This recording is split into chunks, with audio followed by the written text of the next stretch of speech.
News at 1. You are with me, Elvis Odhiambo, with my sign language interpreter doing the voicing, Tobias Omondi. Now on to our first news item.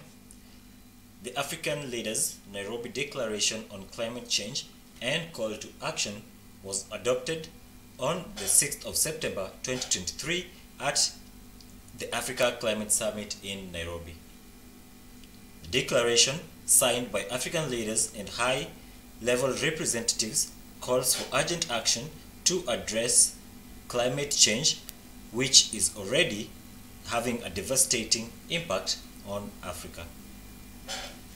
The leaders committed to taking ambitious steps to reduce greenhouse gas emissions, adapt to the impacts of climate change, and to mobilize financial resources to support climate action.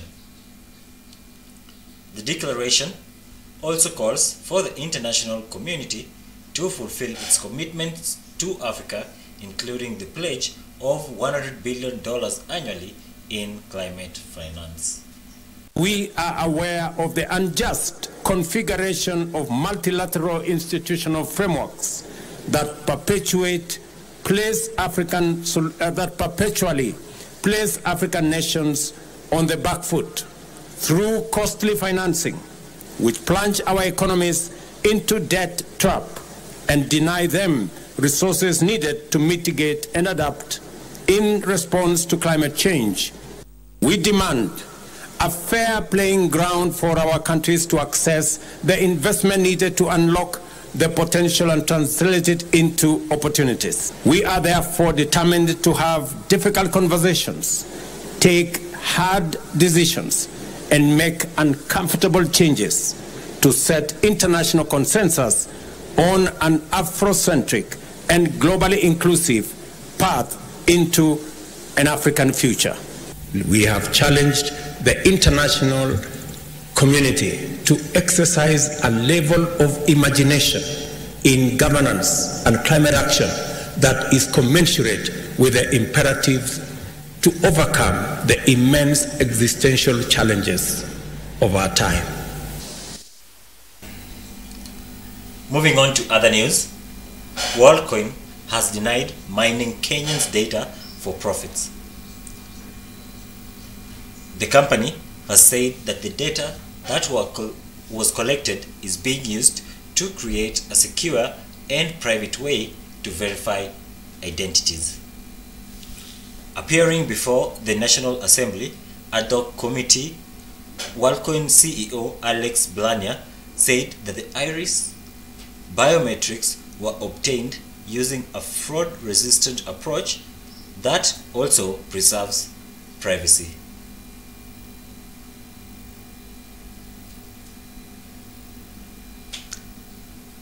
Data Commissioner Immaculate Kasait moved to revoke a registration certificate the State Law Office said was issued irregularly.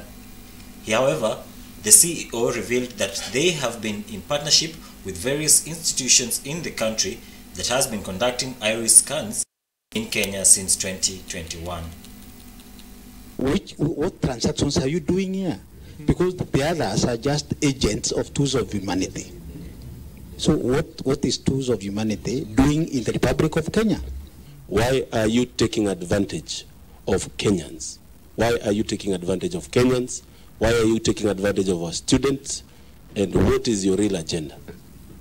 We are here listening to Mr. Alex telling us that we don't sell your data. What is it that we have to believe him? That he don't sell the data that he collects? There's more public education, both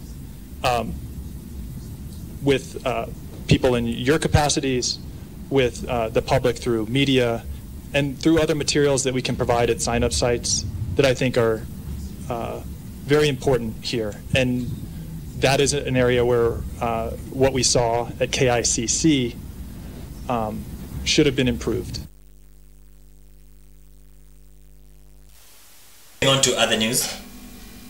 Children represented by Africa's youngest climate finance and biodiversity champion, Eliane Wanjiku, are demanding that their voices be heard on climate issues. While addressing the summit on Wednesday, the 13-year-old Elaine called upon the climate summit, which is aimed at influencing policy making and decision making, to ensure that the voices of children and adolescents isn't just heard but acted upon. She has also emphasized the urgent need for robust financial reforms, regenerative features, and sustainable business models. And I'm standing in front of you on behalf of all African children. I'm so happy to stand in front of African leaders. For the past 2 days, His Excellencies, we have had deep discussions and we all agree that climate change is a child rights crisis, even though we the children contribute the least. In Malawi and Mozambique, cyclones have damaged schools and hospitals.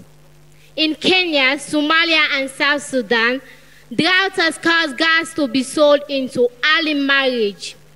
In Nigeria and Sierra Leone, my country, loss of nature has caused our parents to lose their jobs. Across Africa, people fight for water and land, making families move, forcing children into child labor. We as children don't want adults to feel for us. We want to be included in finding solutions. My fellow children and I propose these solutions. Support children's projects like child-led organization on recycling and tree planting.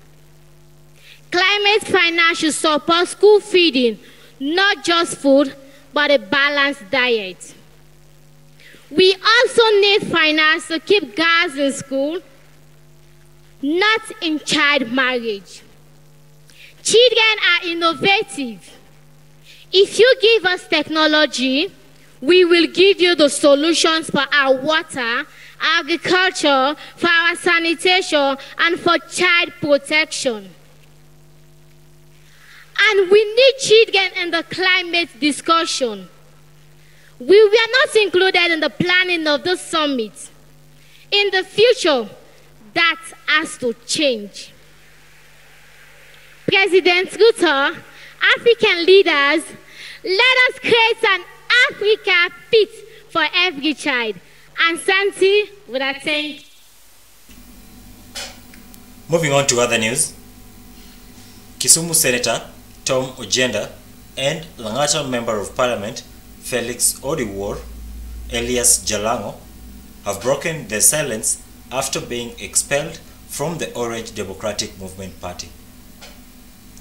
The two were among 5 ODM party members considered to be rebels after meeting with President William Ruto at the State House. Others include Member of Parliament Elisha Odhiambo, Gideon Ochanda, and Karoli Omondi. Ojenda and Jalango took to social media to react to the news, with the Kisumu senator claiming his expulsion was due to his relationship with the current government, which, according to his post, he does not regret. Jalango, on the other hand, chose to respond to the news with a Bible quote, with his photo carrying an evidence box to the court during the opposition La Umoja, One Kenya Coalition Party's presidential election petition.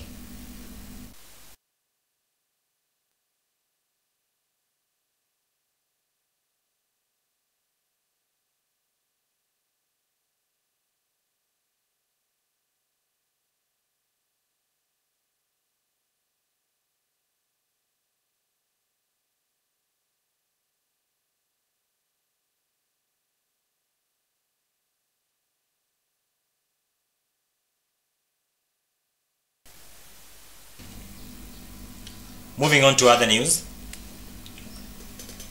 Lurambi legislator Titus Kamala has supported President William Ruto's firm stand. We are really grateful for the opportunity to sponsor again and to feature within the... The Member of Parliament said farmers want all sugar factories in Kakamega, including Mumia's Sugar Company, West Kenya Sugar Factory, and Butali Sugar Company to operate. He said one sugar factory controlling the sector has also contributed to the lack of sugarcane for the other factories and led to the collapse of the others. The Member of Parliament noted that even if one factory was to control the sugar sector, it will not manage the high number of sugarcane farmers who have grown sugarcane in Western Kenya. Sasa wamefungua Mumias, the same person hataki. Na anapobaki peke yake hataki kuvuna miwa ya watu. Permit mpaka upeane pesa. Hata ukivuna yenyewe inakaukia kwa shamba.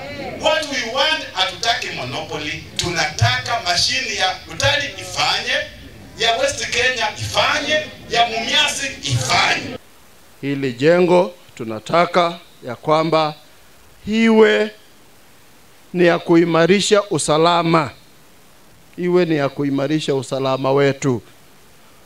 Tukiwa tunataka kufanya mkutano kama huu, tunakutana hapa, tunafanya mkutano tukiwa tumepewa usalama wetu.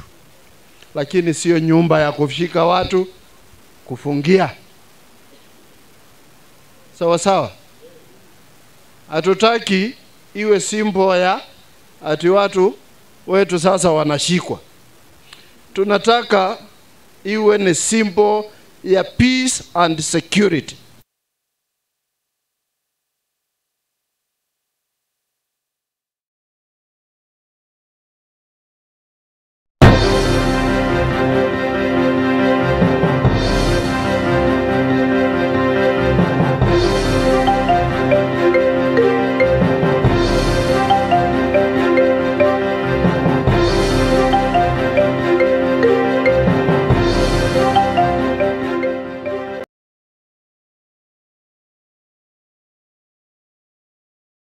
Linda familia na marafiki dhidi ya magonjwa.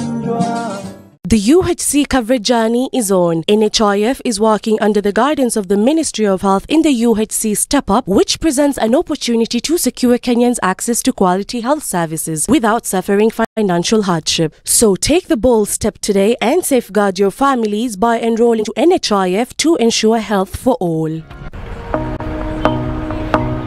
Kwa majina naitwa David Mushiri, mimi ni mkazi wa Mombasa. Mimi ndiye Vice Chairman Matatu Owners Association na mimi ndiye Chairman Geno Sacco. Upande wa NHIF, mimi mwenyewe imenisaidia mimi pamoja na familia yangu. Juzi mtoto wangu alikuwa amelazwa na NHIF ndio ilisimamia. Pia outpatient NHIF imetusaidia. Upande wa matatu tuko na madereva zaidi ya 150 na makondakta 150 na tuko na wengine extra kama kila upande 20 na tumejaribu kuwahimiza wote wakate NHIF na imewasaidia. Kuna dereva kama mwaka moja uliopita alipata accident na hakurudi mfukoni hata shilingi moja. NHIF ilimsaidia. Kwa hivyo tunaendelea kila siku kuwahimiza wakate kadi ya NHIF sababu tumeona matunda ya NHIF. Tunashukuru sana kwa NHIF kusimama na sisi na kutufikisha hapo. Madereva ambao wote wako na NHIF wako guarantee. Tunashukuru sana NHIF. Linda familia na marafiki dhidi ya magonjwa.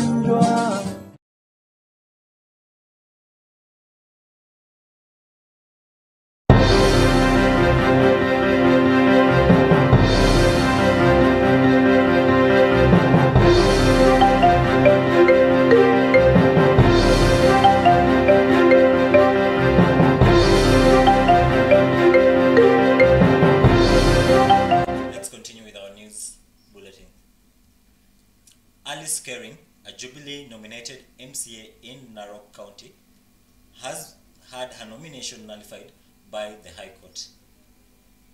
The court found that Kering was not a member of the Jubilee Party at the time that she was nominated, and that she was not a resident of Narok County. The court also found that Kering had failed to inform the registrar of political parties that she had resigned from the ODM party. The court ordered that Josephine Seneyo Torome, who filed the petition against Kering, be nominated to the position instead.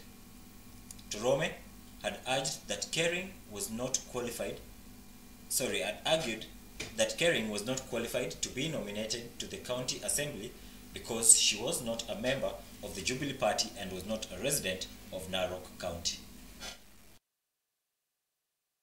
Ninashukuru mahakama kwa sababu mahakama imefanya kama inastahili. Mahakama wamesimama hadi dakika ya mwisho, kwa sababu wakati nilianaunsiwa nimewini ya kwanza, huyu Kerin alirudisha appeal, lakini mahakama imesimama na msimamo moja. Ninasema ni asante pia kwa mahakama yetu ya Kenya. Tunamshukuru sana Judge Kikonyo, tunamshukuru sana kwa kufuata haki. Amefuata haki bila kuwa compromise, na tunasema kwa hakika tunampa heko. Leo tunataka tu kutoa onyo kali na kusema kwa chama zote za Kenya, Narok is not a dumping site of women. Yes. And we are talking to all political parties of Kenya that we are strongly warning you that in future, ule mtu amefanyia chama kazi, let them be rewarded. Jurisprudence has been developed now so that all political parties in future must nominate their members in the nomination list from the residents of that particular county to reflect the spirit of the Constitution on devolution and the creation of the county assemblies.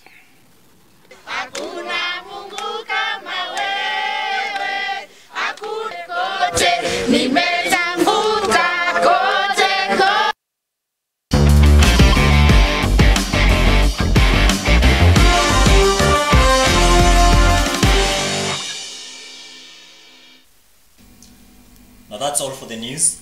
Now let's continue with the sports bulletins. The National Rugby Sevens circuit enters its last leg of the circuit, Kabeberry Sevens, that is scheduled for this weekend at RFUEA grounds, that's in Ngong Road, Nairobi. Speaking on behalf of the Kenya Rugby Union, CEO Mr. Thomas Oduor emphasized the commitment to provide a platform for young, talented rugby players across the country to showcase their skills and to compete on an international level. Mwamba Rugby Chair Mr. Jason Braganza expressed gratitude to the partners who are committed to taking the sport to greater heights. Tusker brand manager Mildred Maina said that KBL has been a constant sponsor of the National Sevens circuit in the past and is delighted to have supported this year's circuit.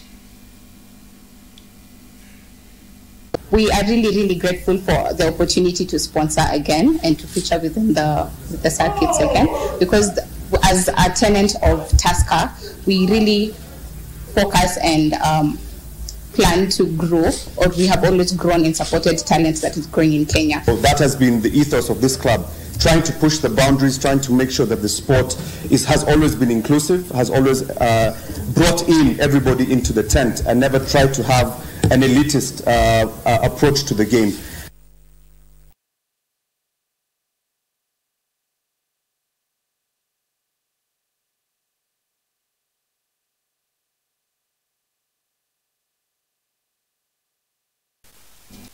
That's all for the news at 1 p.m. Thank you so much for staying tuned. You've been with me, Elvis Odhiambo, and don't forget to follow us on our social media platforms. That's on YouTube, Facebook, Twitter, and WhatsApp. My name is Elvis Odhiambo with my sign language interpreter doing the voicing, Tobias Omondi. Have a good afternoon and goodbye.